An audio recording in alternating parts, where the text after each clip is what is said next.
Assalomu alaykum, hurmatli kuzatuvchilar. Bugun biz sizlar bilan New Avenue turar joy majmuasidan o'rtacha 2 xonali kvartirani qisqacha obzorini qilib o'tamiz. Demak, bizning proyektimiz bo'yicha 2 xonali uy 226 kvadrat turan tashkil qilyapti.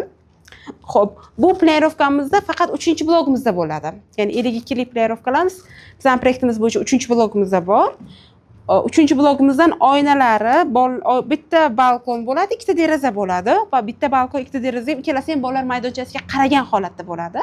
Xo'p, proyekt bo'yicha tushuntiradigan bo'lsak, kiryapmiz, hol bo'ladi, uzun prixoshka, hojatxona, hammomlar alohida bo'ladi. Kiryapmiz, bitta spalniya bo'ladi, spalniyadan balkon, bitta oshxonadan deraza va katta zal bo'ladi. Zaldan ham deraza bo'ladi. Ushbu ko'rib turgan deraza va balkonlarning barchasi bolalar maydonchasiga qaragan holatda bo'ladi.